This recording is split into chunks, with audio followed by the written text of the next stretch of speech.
The candles on the christening cake were still lit when my husband decided to end our marriage in public. He didn't say it like that. Men like Marcus never say the true thing out loud. He raised his glass, my father's crystal, the good set, the one that only came out for baptisms and funerals, and he smiled at the table the way he smiled at loan officers and traffic cops, that easy, sanded down smile that made people trust him against their own better judgment. To Camille, he said, who's been so busy with her numbers she barely noticed the year go by. A couple of people laughed, the reflex laugh you give a host. And then Bianca, my sister, my little sister, the one whose scraped knees I used to clean, reached across the space that should have separated a married man from his wife's sister, and she put two fingers on the inside of Marcus's forearm, just above the wrist. She let them rest there. It was not a sisterly touch. There is a specific geometry to how a woman touches a man she has already undressed, and my body understood it a full second before my mind agreed to. The table understood it too.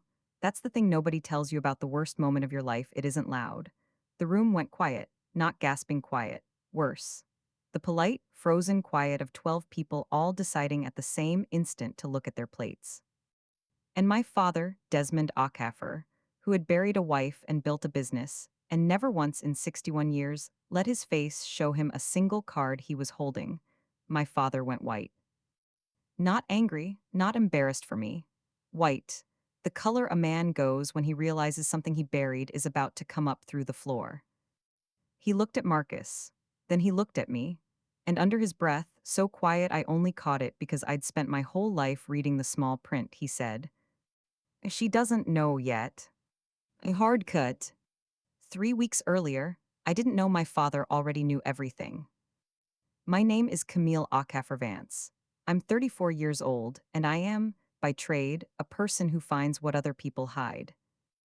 I'm a senior compliance auditor at Haverson Regional, a mid-size bank, the kind with 40 branches and a lobby that still smells like the 1980s. My entire job, the thing they pay me for, is to sit with a stack of transactions that everyone else has already signed off as clean, and to keep looking until I find the one that isn't. I'm good at it. I'm good at it the way some people are good at hearing a flat note in an orchestra. A ledger will sing to me, and if there's a wrong number in it, the whole thing goes sour in my ear. I tell you this so you understand the irony that ran underneath my entire marriage. I could catch a six-figure embezzlement scheme buried across 3 shell vendors and 18 months of invoices. And I could not, for the longest time, see the thing happening in my own house. There's a reason for that, and I've had a lot of time to think about it since. When you're the one who's always right about the small print, you get careful about accusing people. You learn that the cost of being wrong out loud is high. So you build a habit, my whole family used to joke about it, you give people the benefit of the doubt. You give them a second chance. A third, you wait until you've got the paper before you say the word. I grew up being the responsible one. That's not a personality, it's a job you get assigned before you're old enough to refuse it. My mother died when I was 15 and Bianca was 11, and somewhere in the machinery of that grief, my father decided, never in words, just in the way he leaned on me, that I would be the adult understudy. I did the school forms. I did the grocery lists. When Bianca forgot her permission slip or wrecked her bike, or, later, wrecked her credit, I was the one who quietly fixed it before Dad had to know. I covered for her so many times that covering for her became a reflex, like flinching. And here is the poison in that, the thing I didn't understand until it was almost too late. When you spend your life absorbing someone's consequences, you teach them that consequences are something that happen to other people. You teach them they're owed a soft landing. Bianca learned that lesson perfectly. She learned it from me. So, 3 weeks before the christening, I remember it was a Tuesday because Tuesdays were reconciliation days at work, and my head was full of a vendor account that wasn't tying out. I came home late.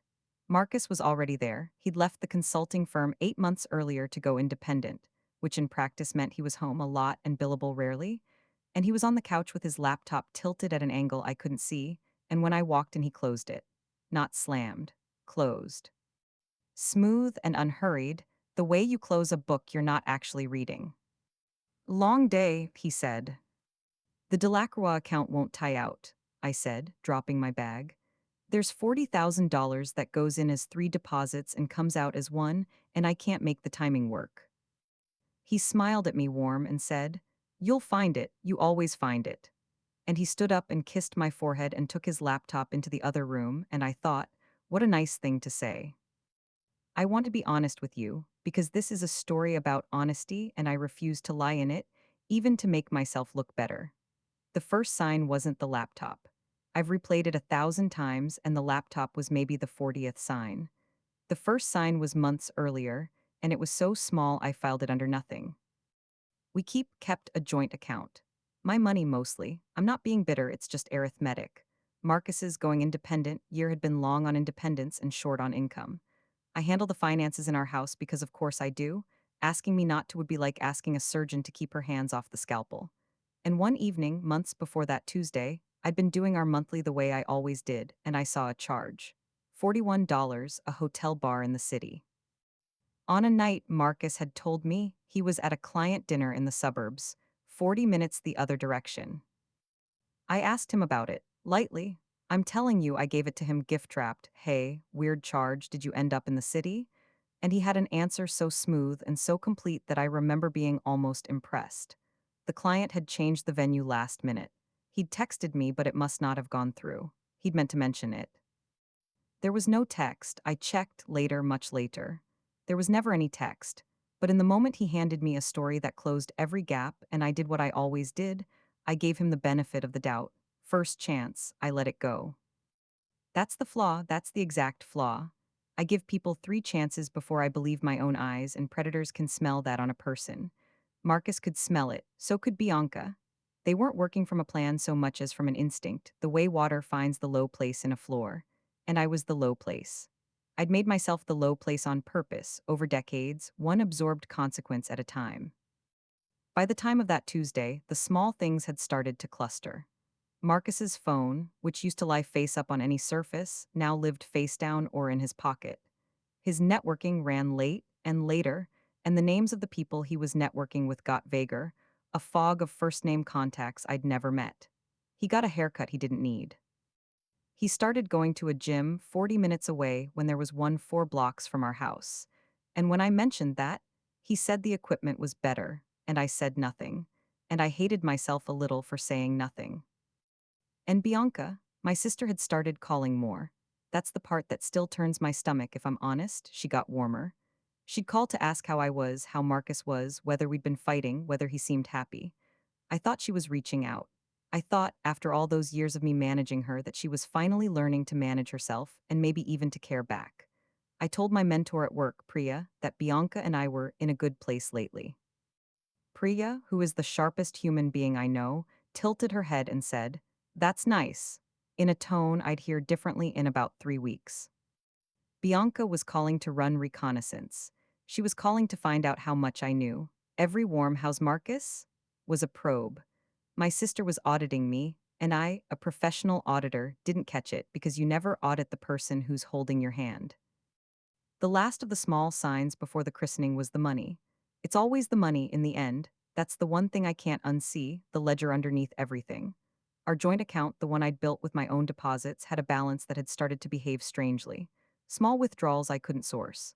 A transfer once of $800 to an account ending in digits I didn't recognize, tagged only MISC. When I asked, Marcus said he'd paid back a friend. Second chance. I let it go, but I didn't let it go all the way this time. Some auditor's reflex, older and deeper than my trust in my husband, made me screenshot the transaction before I closed the app. I didn't know why. I told myself I was being paranoid. I saved it anyway. Keep that screenshot in mind. It's the first page of the file I didn't know I was building. The christening was for Bianca's son. My nephew, Elias, 4 months old, furious about the water, gorgeous. I want to be fair to the version of me that walked into that church, because she deserves a little tenderness in retrospect. She loved her sister. She'd bought a christening gown, hand-embroidered, the kind of gift you give when you want someone to know you'd do anything for them. She'd offered to be godmother, and Bianca had gone quiet and then said maybe they'd keep it, just family, which had stung, but I'd swallowed it, the way I swallowed everything, and shown up smiling. The dinner afterward was at my father's house. 12 of us. Marcus on my right. Bianca across and one seat down, next to Marcus's empty chair when he got up to refill drinks, and then next to Marcus's full chair when he sat back down. And I did notice that she'd moved her place, setting one seat over so they were adjacent, and I told myself she wanted to be near the baby's high chair, which was on her other side, and that was plausible, and I let it be plausible. My cousin Tobias was there. Tobias is younger than me, quiet, the kind of man who watches a room the way I watch a spreadsheet. He doesn't miss things. He also doesn't say things, which is its own kind of problem, but that night his watching would matter more than I could have guessed. And then the toast. To Camille, who's been so busy with her numbers, she barely noticed the year go by. I've already told you what happened, the laugh, the two fingers on his forearm, the silence, my father going white. She doesn't know yet. Here's what the blueprint of my own memory does. It stops right there and refuses to show me my own face. I genuinely don't remember what I did in the next 10 seconds. I've been told by Tobias later that I didn't cry, didn't shout, didn't stand up. He said I got very still. He said I looked at Marcus, and then at Bianca's fingers on Marcus's arm, and then at my father, and that something in my face made my father look away from me for the first time in my life. What I remember is deciding something. Not out loud, not in words, just a switch flipping somewhere below language. For 34 years, I'd been a woman who gave people three chances. Somewhere between my father's white face and his whispered question, that woman closed her account. In her place was the other thing I've always been, the thing I get paid for. Someone who finds what people hide, and who does not stop until she has the paper. I didn't confront them. This is the part people find strange, and it's the part I'm proudest of. Every instinct in a betrayed person screams make a scene, make them feel it, make it heard out loud. And I understand that instinct, I've felt it since. But a scene is a gift you give the guilty. A scene lets them reframe you. A scene turns he cheated into she's unstable, and I could see, even in that first frozen minute, that this was exactly the story Marcus's easy smile was built to tell. So I did the coldest, most useful thing I have ever done. I smiled back at the table, and I raised my own glass, and I said, to Elia's. And everyone drank, grateful for the exit, and the dinner limped forward, and I sat there for another 90 minutes memorizing the geometry of two people who thought I hadn't seen. That night at home, Marcus tried to touch me, and I said I had a migraine, and he believed it, because a migraine is exactly the kind of thing a woman, too busy with her numbers, would have. He fell asleep in 4 minutes.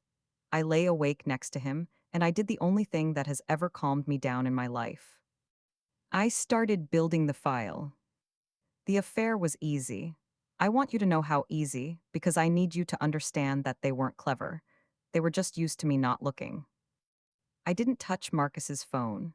Never once. Anything I found by breaking into his device would be poison in a legal process, and I already dimly knew this was going to end somewhere legal. Instead, I did what an auditor does. I followed the money, because money is honest even when people aren't. Money leaves a trail that doesn't know how to lie. That screenshot, the $800, MISC, the account ending in unfamiliar digits. I started there. It took me 2 evenings, working after Marcus was asleep, to match those trailing digits to a bank I could then match to a branch. And here's where 14 years of compliance work paid for itself. I know how to read a statement's ghost. I requested, through entirely ordinary channels, as an account holder is entitled to, the full detail on our joint account going back 24 months. Not Marcus's private accounts. Ours, the one I had every legal right to see down to the penny. And there it was, not one hotel charge. 11 across 14 months. Different cities sometimes, but a pattern underneath, the same 3 hotels, over and over, the way people who think they're being careful actually just develop habits. Bar tabs for 2. A jewelry store, $400, on a date I could place because it was a week before my own birthday, and Marcus had given me a scarf. Room service for 2 at 11 p.m. on a night he'd told me he was at a conference in another state. Except the charge posted from a hotel 8 miles from our house. 11 charges. I laid them out in a spreadsheet because of course I did. Columns for date, amount, vendor, location, and Marcus's stated whereabouts that day, which I reconstructed from my own text history and calendar. The gap between column 4 and column 5 was the entire story.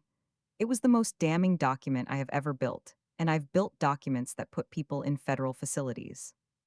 Then I found the account. This is the one that took my breath, and I don't lose my breath easily. Buried in the statement detail was a recurring transfer, small, $90 a month, tagged as an auto pay, going to an account I didn't recognize. When I finally tied it out, it was a joint checking account. Marcus's name and Bianca's. My husband and my sister had opened a bank account together. 14 months ago. The same month the hotel charges started. They'd been building a little shared life in the margins of mine, funded. This is the part that made me set the laptop down and walk to the kitchen and stand very still at the counter for a while, funded in part by auto pays drawn from the joint account I'd filled with my own salary. I was paying for it. I was the low place in the floor, and the water had been running downhill into their account for over a year. I did not cry that night either. I want to tell you I did because it would make me more sympathetic and less strange. But I didn't. I stood at the counter and I felt the last of the old Camille leave, the one who gave 3 chances, and I felt something colder and clearer take her seat. I went back to the laptop. I saved the joint account discovery into the file. I named the file something boring, Delacroix Q3, a work account that didn't exist. Because even then, 3 days in, I understood I was in a situation where the wrong person finding my file would be a weapon handed to the enemy. And then, because I am who I am, I kept going. I had the affair. Most people would have stopped there. Stopping there would have cost me everything. Here is what separates the story I'm telling from the story they thought I was in. They thought this was an affair. Marcus and Bianca believed the worst thing I could find was the two of them, and they'd already wargamed that I'd learn this soon enough. They had a plan for the affair coming out. They'd decided that if I found out, they'd frame it as the sad, inevitable end of a marriage I'd neglected, and they'd get to the family first with that story. But an affair is a wound, not a weapon. It hurts you, it doesn't arm you. And I don't fight with wounds, I fight with paper. So while I had the affair documented and locked, I kept pulling threads because my father's face at that dinner would not leave me. She doesn't know yet? A man does not go white over his son-in-law's affair. Angry, yes. Ashamed for his daughter, yes. But white, bloodless, floor-opening white, that's the color of a man watching his own buried things start to rise. My father wasn't afraid of what Marcus had done to me. He was afraid of what I was about to find. So I went looking for what my father was afraid of. I have a mentor at the bank named Priya Nadkarni. She's 20 years my senior. She ran fraud investigations before compliance was even a department, and she is the only person alive who I would say is better at this than me. 2 weeks before the christening, I'd have told you Priya was a work friend. After that dinner, she became something closer to a co-conspirator, though I was careful, so careful, about how much I told her and when. I went to Priya not with my marriage, but with a technical question, framed as a hypothetical, because I didn't yet want to say out loud what I was starting to suspect. I asked her how a person might discover whether their identity had been used on a credit instrument they'd never seen.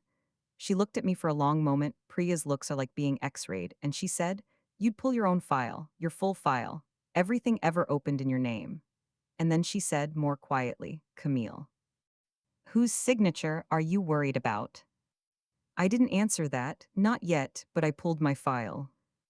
It took 9 days to come back in full, and those were the 9 worst nights of the whole thing, worse than the affair, because now I was waiting to find out something about my father, and some childish part of me was praying the file would come back clean and let him stay who I'd always believed he was. It did not come back clean. There was a loan, a business loan originated 2 years ago, secured against a small commercial venture, in an amount that made my hands go cold when I saw it, just under $200,000. And on that loan, as co-signer, guaranteeing the debt with her credit and her name and her signature, was Camille Vance. Me. Except it wasn't me. I had never seen this loan. I had never signed this document. I had never, and I could prove this. I keep every calendar. I am a person who keeps every calendar, been in the same city as the origination office on the date the paperwork was executed. My signature was on it. My social security number was on it. My name was pledged against $200,000 of someone else's ambition. And the someone else was my husband. Marcus was the borrower. I sat with that for a long time. I want to walk you through the exact sequence of my thinking, because it matters, and because it's the moment the auditor in me saved my life. First reaction, rage. Marcus had forged my signature to guarantee a loan. That was a crime, a clean and prosecutable crime, and part of me wanted to pick up the phone that night. Second reaction, 30 seconds later, cold and clarifying. How? How does a man forge his wife's signature on a loan and a cosigner's identity get verified and the whole thing sail through underwriting? I have spent 14 years in the machinery of exactly this kind of instrument. You do not get a fraudulent co-signature past a competent originator without help. Someone with access. Someone the bank trusts. Someone who could vouch in person that yes, this is my daughter, yes, she's aware, yes, everything's in order. I pulled the origination detail. The loan officer's notes referenced a conversation with a family member who confirmed the cosigner's participation. The family member named in the file was Desmond Ockaffer. My father. She doesn't know yet. My father hadn't gone white because of the affair. My father had gone white because he was sitting at his own table watching his son-in-law humiliate his daughter, and he knew, he had known for 2 years, that the same daughter was one honest afternoon of curiosity away from discovering that her father had helped forge her name onto $200,000 of debt. He wasn't afraid for me. He was afraid of me, of what I'd find. He'd spent 2 years hopping. I'd stay too busy with my numbers to ever look at my own. The affair was the smaller betrayal. I understood that fully now. My husband had taken my sister, that was a knife. But my father had taken my name, the one thing that is supposed to be inviolable, the thing my whole profession is built on protecting, and he'd handed it to the man who was betraying me, and then he'd spent 2 years protecting that man to protect himself. I closed the laptop. I did not cry. But I'll tell you, that was the night the not crying started to feel less like strength and more like something I might not be able to undo later. I put it in a box. I had a case to build. They moved first, I'll give them that. They were faster than I expected because I had underestimated one thing, they were scared of me too. Here's what I didn't understand until later. From the outside, my quiet at that dinner didn't read as defeat. It read as danger. Bianca, who had spent her whole life being managed by me, knew exactly what my stillness meant in a way Marcus didn't. She'd seen me go quiet before, right before I quietly dismantled some mess she'd made. My silence to her was a countdown. So they did what cornered people do. They tried to poison the well before I could drink from it. It started small, the way these things do. My aunt called me oddly to check in, and somewhere in the conversation asked whether Marcus and I were getting help, because Bianca had mentioned I'd seemed really controlling lately, honey, and stressed. I said we were fine. I hung up and I wrote down the date and what was said, because by then I was writing down everything. Then a cousin mentioned, carefully, that they'd heard I'd been going through Marcus's things and that it was kind of intense. I had never gone through Marcus's things. I'd never touched his phone. But the story was already out there ahead of me, and it had the shape they'd built for it. Camille, the controlling one, the paranoid one, the one so obsessed with her numbers that she'd started auditing her own husband like a criminal. It was clever, I have to acknowledge that. They'd taken the exact quality that was going to destroy them, my ability to read the paper trail, and they were pre-branding it to the family as a pathology. By the time I actually did something with what I'd found, they wanted the family primed to hear it as Camille's paranoia, not Camille's evidence. Marcus ran the same play at home, gentler, more insidious. He got kind, suddenly attentive. He suggested over dinner in a voice full of concern that I'd seemed really anxious lately and that maybe the job was too much and maybe I should talk to someone. He used the word someone the way you'd use it about a professional. He was building me a diagnosis. He was, I realized, doing to my mind exactly what he'd done to my name, forging a version of me and passing it off as real to anyone who'd verify it. And it worked a little. That's the part I need to be honest about, because if I pretend I was untouched by it, I'm lying to you the way they lied to me. There were nights I lay awake and thought, am I paranoid? Am I building a case out of a marriage that just ended the ordinary way and turning grief into a conspiracy because I can't stand to just be a woman whose husband stopped loving her? Gaslighting isn't a light switch. It's a slow gas leak, and it works precisely because part of you is decent enough to consider that you might be the problem. My decency was the crack they poured through. What saved me was the paper. Every time the gas leak got into my head, maybe you're crazy, maybe you're controlling, maybe you imagined it. I could open the file and look at 11 hotel charges and a joint account in my husband's and sister's names and a $200,000 loan with a signature that wasn't mine. Feelings can be gaslit. A spreadsheet cannot. That's the whole reason I built it before I felt anything. The document was the version of me that they couldn't rewrite. Priya saw it happening before I fully did. I'd started to seem, she told me later, hunted. One afternoon, she closed her office door and said plainly, "Someone is running a campaign on you. I've watched it done to whistleblowers for 30 years and I know the shape of it. Whatever you found, they know you found something, and they're building the story that you're unwell so that when you talk, no one listens." And then she said the sentence I've kept like a stone in my pocket ever since: "Don't get louder. Get quieter and get documented. The truth doesn't need volume, it needs a paper trail and a jurisdiction." A jurisdiction? I hadn't thought about it in those words, but she was right. This wasn't a fight I could win in my family's living room, where Marcus's smile and Bianca's tears and my father's authority all outranked my facts. I needed to move the whole thing to a place where facts were the only currency. A place with rules. A place with process. A place where the loudest person didn't win, the most correct one did. I needed to stop trying to be believed by my family. I needed to be believed by an institution. There was exactly one person the campaign didn't reach, and I hadn't planned for him, because I'd underestimated the quiet ones the same way people underestimate me. Tobias called me, my cousin who watches rooms the way I watch ledgers, who films nothing and forgets nothing. He didn't ask if I was okay. He didn't mention the whispers, though I later learned they'd tried him early. Bianca had called him within days, testing that Camille's been so paranoid lately, lying on him the way she'd tested it on everyone. It hadn't taken. Tobias just said, in his flat, unhurried way, "I've been hearing things about you. I want you to know I was at the dinner. I saw where her hand was. I saw your father's face. Nobody's telling that part. I didn't cry, I've told you. I'd stopped for a while, but I came close, because it was the first time in weeks a member of my own family had described reality back to me instead of the forged version. He didn't have a photo. He didn't have a recording. He had something better in a family that runs on revised history. He had a memory that refused to be edited. He told me he'd say what he saw, plainly, to anyone who asked, and that he wasn't afraid of Bianca or of being the one who broke ranks. "You've been carrying this family a long time," he said. "I noticed that too. I noticed things. I want you to understand what that did. When you're being gaslit by a coordinated group, you don't actually doubt the facts. I had the facts locked in a file.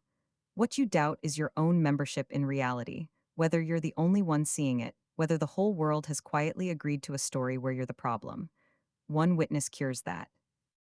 Not because his memory was evidence I needed, the paper was my evidence, but because it meant I wasn't insane, and I wasn't alone, and there existed at least one person who'd watched the same thing I'd watched and named it the same way. I added Tobias to no spreadsheet. Some things you keep in a different kind of file. But I never forgot that he called, and I never will. And when the family finally came apart along the fault lines of who had known and stayed silent, Tobias and I ended up on the same side of the crack, the side that had refused, in the end, to keep it in the family. Then they cut the money. I should have seen it coming, and the fact that I didn't still embarrasses me a little professionally. I'd been so focused on documenting the past that I'd left the present exposed. One morning, I went to move funds for a mortgage payment, and the joint account, my account, the one I'd filled, was nearly empty.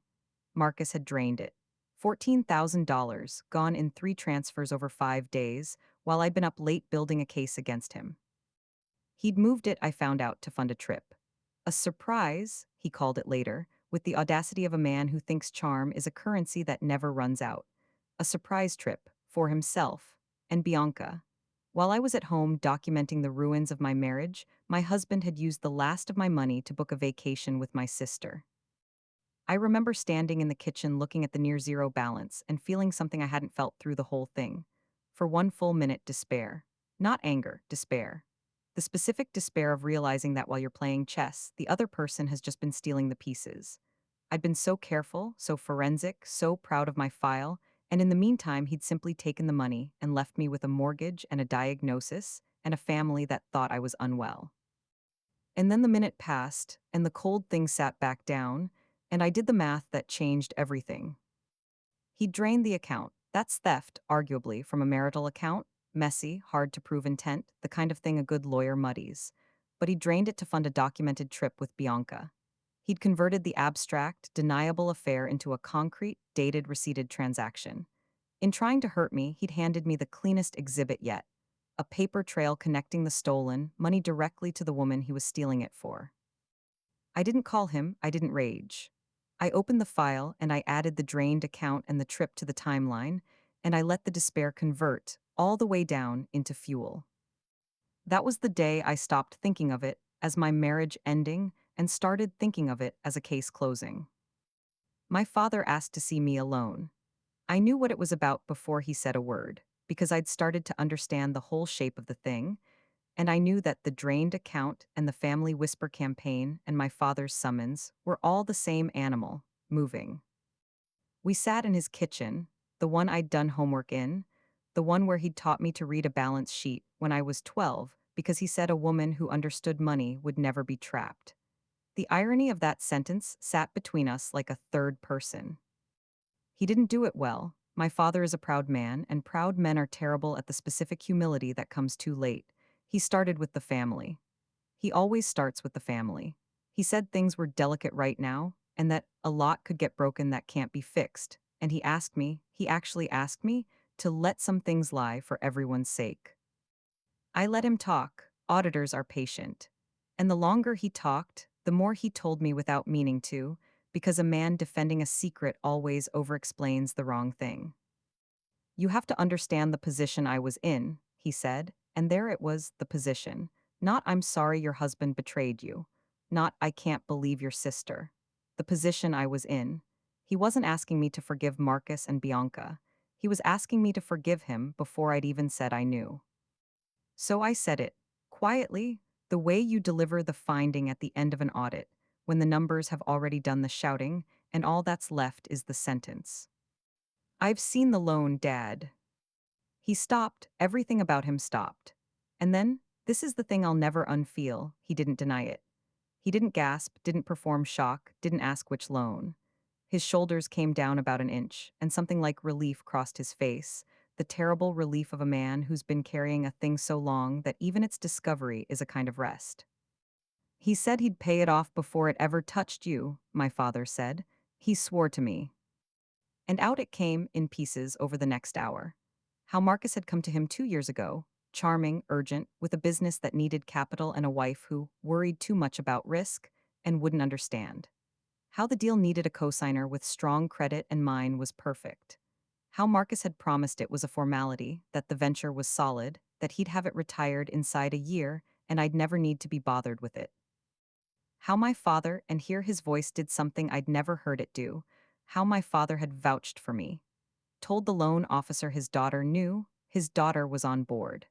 Made it real with his own good name, and his standing at a bank he'd done business with for 30 years.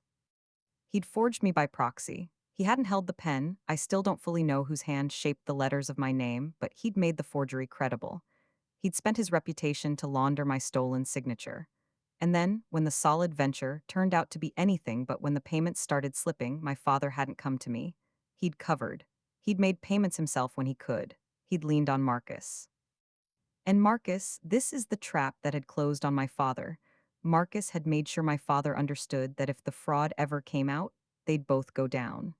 My father couldn't expose Marcus without exposing himself. He was chained to the man betraying his daughter, and the chain was made of my name. That's why you protected him, I said. That's why, when he was carrying on with Bianca right in front of me, you said nothing, because he could sink you. My father looked at his hands. Camille, he said, if this comes out the wrong way, I could lose everything, the business, my name, I could go to prison at 61. And then he asked me, and I want you to hear it exactly as he said it, because it's the sentence that finally, fully, closed my old account with him. Can't we keep this in the family? In the family that had used my credit as collateral, my sister as my husband's mistress, my father's silence as their shield. He was asking me to protect the very people who'd fed me into the machine, and to do it with the one tool I had, my knowledge, the way I'd protected all of them my whole life. I looked at my father and I loved him, God help me. I still loved him, and I said the truest thing I've ever said to anyone. No, Dad, I'm not keeping it in the family. The family is where it happened. I thought I had time. I thought I'd choose the moment. The one thing I'd forgotten in all my careful building was that a defaulted loan does not wait for you to be ready. It was a Thursday. I was at my desk at the bank, at Havorson, my own bank, my own profession, running a reconciliation, when my personal phone rang with a number I didn't know, and something made me answer it. It was a fraud department. Not mine, another institution's, the one that held the $200,000 loan. A pleasant, careful voice, reading from a script, asking to confirm my identity, and then informing me that an account bearing my name and social security number as guarantor had entered default, that collection proceedings were being initiated, and that my credit was going to reflect a defaulted obligation of just under $200,000. I want to describe what that was like, sitting in a compliance department, being told by another compliance department that I was a fraud victim of my own family. I'd known it intellectually for weeks. I had the whole thing documented. But there's a difference between knowing a thing on a spreadsheet and hearing it in the flat professional voice of an institution that has decided you owe $200,000 you never borrowed. It made it real in a way my file hadn't. The abstract became a number attached to my name in a system, and the system does not care that you're innocent. The system only knows what's documented. And what was documented was a lie with my signature on it. For about 10 seconds at my own desk, I couldn't breathe. And then, I'll be honest, this is the closest I came to breaking the whole way through. I did something I'm not proud of and am not ashamed of either. I put my head down on my desk in the middle of a Thursday in the middle of the compliance floor, and I let it hit me. All of it, not just the loan. The husband and the sister, and the 11 hotel charges, and the drained account, and the whispered campaign and my father's white face. And she doesn't know yet, and can't we keep this in the family? It arrived all at once. The full weight of being betrayed by every single person who was supposed to stand between me and the world. And for the first time since that dinner, I cried.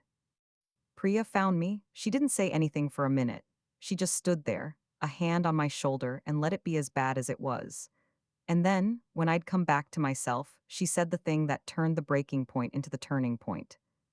They made a mistake, she said. And I looked up at her. I let it default, she said. As long as they were paying, this was a private crime hard to surface without you looking like the aggressor, tangled up in a divorce, easy to spin as a bitter wife inventing fraud to win a settlement. But a default triggers an institution. It's on the record now, Camille, officially. The fraud has surfaced on its own, through channels that have nothing to do with your marriage. You're not the accuser anymore. You're the victim of a documented crime that a bank's own systems flagged. Do you understand what that means?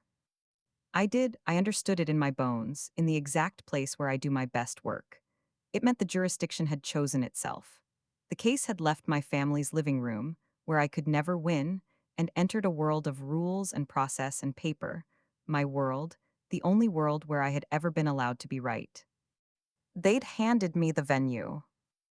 I lifted my head off the desk. I wiped my face. And I got to work, not as a wounded wife, but as the best compliance auditor in the building, on the most important file of her life. Let me tell you how you actually take a family apart, not with a scene, with a sequence. The first thing I did was get a lawyer, a real one, a forensic divorce specialist Priya knew, the kind who reads a spreadsheet the way I do. I laid the whole file in front of her, the affair timeline, the joint Marcus Bianca account, the drained funds, the trip, and the centerpiece, the fraudulent loan. She went through it the way a jeweler goes through a stone, slow, unhurried, and at the end she looked up and said, "You didn't build a divorce case. You built a fraud case with a divorce attached." That was the best professional compliment I have ever received. Here's the strategic decision that mattered most, and I want to be clear about it because it's the whole moral spine of what I did. I did not use the fraud as leverage. I could have. That's what a certain kind of person would have done, gone to Marcus and my father and said, "I have the loan, I have the signature, keep quiet and give me what I want or I burn you." That's what my family expected me to do, because it's what they would have done. It's what Bianca had done her whole life.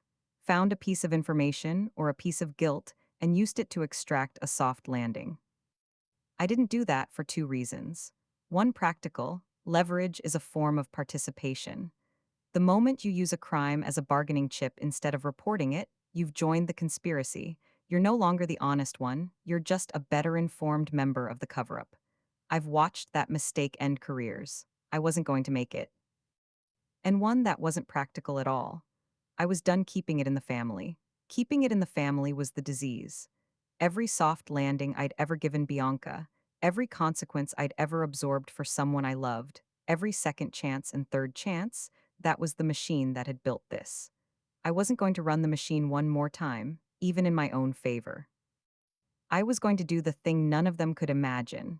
I was going to let it be true, in public, in front of the institutions whose whole job is truth, and let the consequences land where the facts sent them.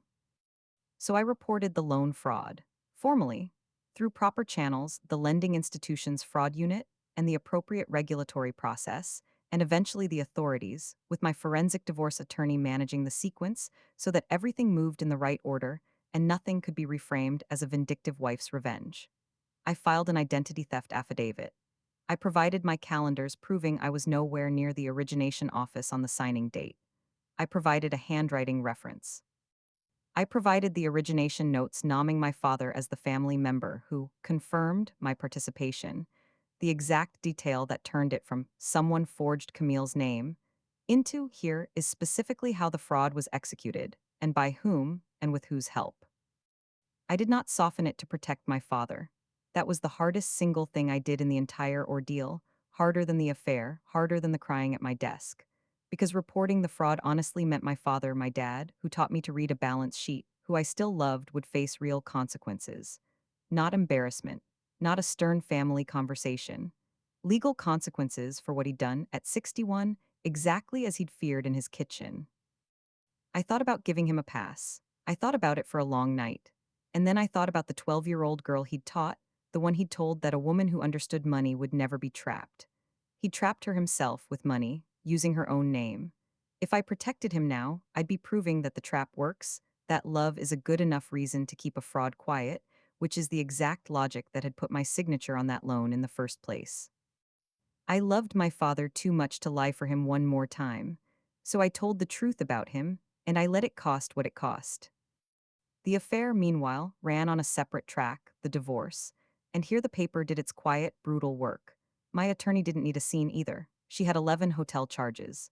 She had a joint account in the names of my husband and my sister. Open the month the affair began, partly funded by transfers from marital money. She had $14,000 drained to fund a documented trip. She didn't have to argue that Marcus had betrayed me and dissipated marital assets. She just had to hand the documents to a judge and let the numbers testify. Numbers don't get flustered on the stand. Numbers don't cry. Numbers don't charm anyone. They just sit there being true. There was one moment I'll give you, because it's the only face-to-face scene in the whole thing, and it went nothing like the movies. Marcus, through his lawyer, requested a meeting to resolve things amicably. I went because my attorney said to, and I sat across a conference table from the man I'd married, and he tried one last time, out of pure reflex, to turn on the charm. He talked about how these things happen, how we'd both grown apart, how he never meant to hurt me, how we could keep this dignified and not drag family into it. Keep this dignified, not drag family into it. The same song my father sang, the same song Bianca had probably rehearsed.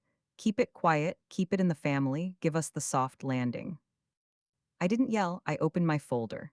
I slid across the table, one page at a time, in order, the affair timeline, the joint account, the drained funds, and then last, the loan, the forged co-signature, the fraud affidavit, the fact that it was now, as of that week, a formal matter beyond any of our control. I watched the charm drain out of his face, the way the money had drained out of my account, transfer by transfer, until there was nothing left but a man who finally understood he was not in a negotiation. He was in a reckoning, and the reckoning was already in motion, and there was no version of it he could smile his way out of. You reported the loan, he said, not a question. His voice had gone thin. I reported the loan, I said. You've destroyed your own father. And I said the last thing I ever said to Marcus, and I said it without heat, the way you close a file. No, he destroyed himself 2 years ago. I just stopped covering for it. That's the only thing I ever did wrong in this family, I covered. I'm done covering. I stood up and I left, and I never sat across a table from him again. I told you the loan was for Marcus's business. That's what the paperwork said. That's what my father believed. That's what I believed right up until the final piece fell, and it fell from the last place I'd have looked, from Bianca herself. It came out during the fraud investigation, when they traced where the $200,000 had actually gone. Because a loan is only a lie on the front. The money itself is always honest. It goes somewhere real, and if you follow it far enough, it tells you the truth about why the lie existed at all. The business Marcus had borrowed against my forged signature to fund, it barely existed. A shell, a story, a few months of a website, and a rented office. The money hadn't gone into building anything. Traced through, most of it had gone to cover the collapse of a different venture, one that had failed 2 years before Marcus ever came to my father, a boutique event planning company that had gone under owing money to everyone, run by a woman who'd sunk borrowed cash into a dream she couldn't manage, and then needed someone, anyone, to absorb the fall. That woman was Bianca. My sister. The failed venture wasn't Marcus's. It was hers. It always had been. 2 years before the christening, before the affair even started, Bianca's business had gone down in flames, and rather than let her face the consequences, rather than let her have, for once in her life, a hard landing, the men in my family had reached for the softest thing available to break her fall. My credit, my name. My father, unable to bear watching his younger daughter fail, and Marcus, seeing an opportunity, had engineered a fraudulent loan and dressed it up as Marcus's business, when it was really a rescue operation for Bianca's, funded by me, without my knowledge, to save my sister from the exact kind of consequence I'd been saving her from since she was 11 years old. And here is where the whole thing turned inside out and showed me its rotten center. Bianca knew. She'd known from the beginning. She had known the entire time that the loan existed, that it was in my name, that it had been forged to save her. She'd known while she smiled at me across holiday tables. She'd known while she called to ask warmly how Marcus and I were doing. And this is the part that finally made the affair make sense, the part that had never quite fit. She had known when she started sleeping with my husband. Because in Bianca's mind, she was already owed. She'd already been rescued by my name once. The family had already decided, 2 years earlier, that Camille's assets existed to catch Bianca when she fell. So when she looked at my husband and wanted him, some deep-rotted logic told her that taking him too was just collecting. She wasn't stealing from me. In her mind, she was taking what the family had already established was hers to take. My credit had paid for her business. Why not my marriage next? The family owed her comfort at my expense. That had been the arrangement my whole life, and I'd built it, one soft landing at a time, and she'd simply extended the terms to their logical end. That's why she touched his arm at the christening dinner in front of everyone without fear. Not carelessness, entitlement. She genuinely did not believe she was doing anything wrong because she'd been raised, by me, by my father, by every consequence we'd absorbed for her, to believe that whatever she needed, someone else would pay for. She'd stopped being able to tell the difference between being loved and being subsidized. And I had taught her that. That's the sentence I've had to live with. My whole life of protecting my sister was the exact thing that convinced her she was entitled to destroy me. When I understood that, something in me went very quiet and very free, because it meant there was nothing to reconcile. There was no misunderstanding, no crime of passion, no moment of weakness to forgive. There was a system, a family economy, in which I was the collateral and everyone else was the beneficiary, and it had been running for decades, and the only variable that had ever changed was that this time I'd looked at my own books. I wasn't going to fix that with forgiveness. You don't fix a fraudulent account by forgiving it, you close it. People want the christening dinner ending. They want me to describe the moment I stood up in front of the whole family and read the charges and watched them all crumble and had my vindication in the room where it happened. It didn't happen like that. It never does when it's done right. The truth doesn't need a stage, it needs a jurisdiction, and I'd found mine. The divorce settled the way a well-built audit closes, quietly and entirely in the direction the facts pointed. The documented affair, the dissipated assets, the drained account, none of it was arguable because I hadn't built an argument. I'd built a record. Marcus got out of the marriage with the debts that were genuinely his and none of the assets that were genuinely mine, and the settlement legally and financially separated me from him completely. No lingering joint anything, no shared exposure, my name unhooked from his at every point where he'd hooked it, quietly, without my ever knowing, over 7 years. The paper did the talking. I never raised my voice once in that entire process. The fraud ran its own course, and it was slower and heavier, the way institutional truth always is. My name was cleared, fully, formally, the defaulted loan removed from my record as the identity theft product it was, the $200,000 lifted off my credit and my future. That mattered more than the divorce, honestly. A husband you can leave. A fraudulent debt with your signature on it will follow you into every mortgage and job and loan for the rest of your life unless you kill it with process. And I killed it with process. And my father faced real consequences. I'm not going to narrate the specifics of that because it isn't a triumph and I refuse to dress it up as one. It was the saddest part of the whole thing. A proud man, at 61, facing the legal weight of a thing he did out of a father's love twisted into a father's fear. I didn't gloat. I didn't attend anything I wasn't required to. I loved him through all of it, in the useless way you love someone who has done something unforgivable, and I did not lift a single finger to spare him, because sparing him was the old machine, and I'd shut the old machine down. He'd asked me to keep it in the family. The kindest and cruelest thing I ever did was refuse. Bianca got the hard landing, the first one of her life, no rescue, no soft place. The venture fraud she'd let ride in my name surfaced with everything else, and for the first time, at 30 years old, my sister experienced a consequence that no one absorbed for her. I did not absorb it. That was the whole revolution, not that I hurt her, but that I finally, at long last, declined to save her.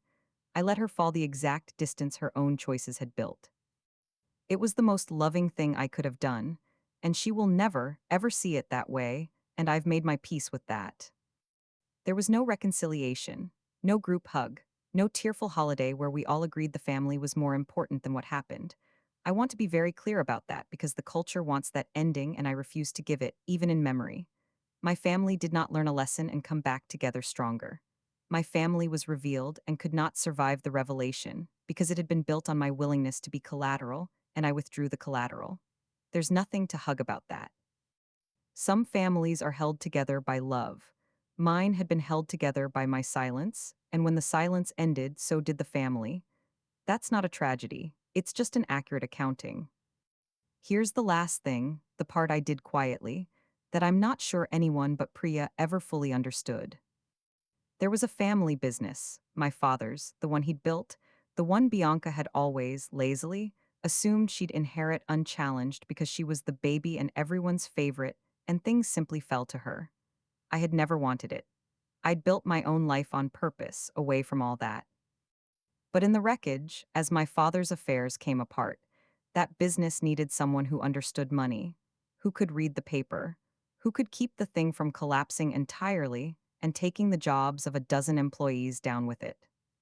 So I bought in, legitimately at fair value with my own money, the money that was fully, cleanly mine now, separated from Marcus, unencumbered by a fraud that no longer bore my name. I didn't seize it. I didn't take it as revenge.